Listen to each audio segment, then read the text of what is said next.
Salut tout le monde, bienvenue sur Burger Mobile TV. On se retrouve aujourd'hui pour un petit test express de nouveau chez Steak & Shake. Je vous ai déjà fait un test chez eux pour le Signature Steak Burger, je vous mets le petit lien juste là-haut. Ici on est sur un sandwich beaucoup plus foufou, on va dire, par rapport à la recette originale. On est sur le Western, je sais plus quoi, Western Barbecue and Bacon, si je dis pas de bêtises.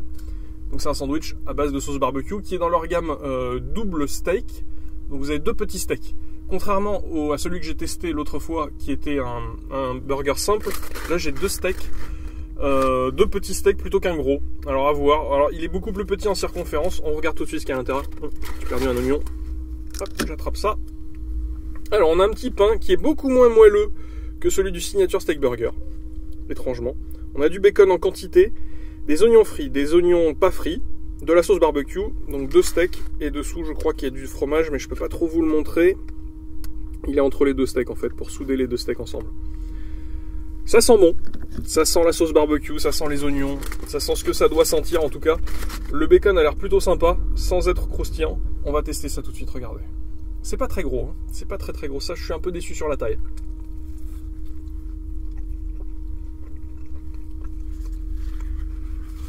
Alors on a une sauce barbecue qui est différente de d'habitude. Elle a un goût très spécifique, très difficile à décrire. Je dirais qu'elle est peut-être beaucoup plus sucrée que les sauces barbecue auxquelles on a l'habitude, par exemple chez Burger King ou chez McDo. Je pense qu'elle ne plaira pas à tout le monde, donc c'est à tester. Moi je préfère la sauce classique, je vous le cache pas, mais ça change un petit peu. Les oignons évidemment se font sentir, le bacon un peu moins étrangement.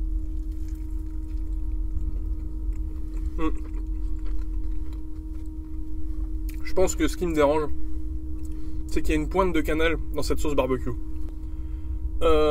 Qu'est-ce que je peux vous rajouter de plus? Que je vais le finir, donc si vous voulez y aller, c'est le moment. Et puis on se retrouve tout de suite pour une petite conclusion. Allez, à tout de suite.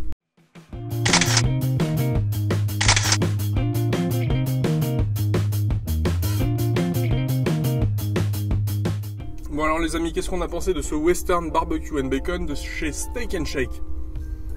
Eh ben, un peu déçu. Je m'attendais à quelque chose de la taille du Signature Steak Burger, qui était d'une bonne taille, une taille correcte, sans être énorme, il était d'une bonne taille.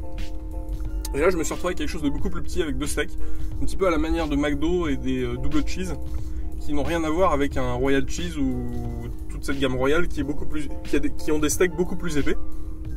Là on a quelque chose de beaucoup plus fin. La sauce barbecue m'a un peu dérangé, je pense qu'elle ne plaira pas à tout le monde. Elle a cette petite saveur de cannelle, elle est très sucrée. Ça change un peu, moi je suis pas fan. Je pense que certains peuvent adorer, mais il y en a beaucoup qui vont me dire un peu bizarre. Qu'est-ce que je peux rajouter d'autre?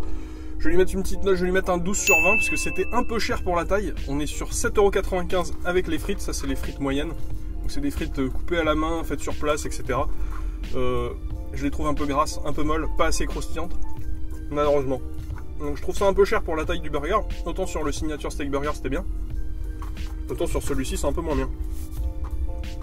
Qu'est-ce que je peux rajouter? Eh bien qu'on se retrouve bientôt pour une prochaine vidéo. Comme d'habitude, 2 vidéos par semaine. N'hésitez pas à vous abonner et puis à laisser un petit pouce si ça vous a plu. Si vous connaissez Steak & Shake, laissez-moi un petit message dans les commentaires, ça me fera plaisir de savoir ce que vous pensez de cette chaîne. Et ils ont une ouverture assez fulgurante en France, ça n'arrête pas. Je crois qu'il y en a bientôt un nouveau à Nancy qui ouvre. Là, celui de Bordeaux vient d'ouvrir il y a quelques temps. Bref, ils ont une grande vision d'expansion. Dites-moi ce que vous en pensez. Et on se retrouve bientôt. Allez, à plus.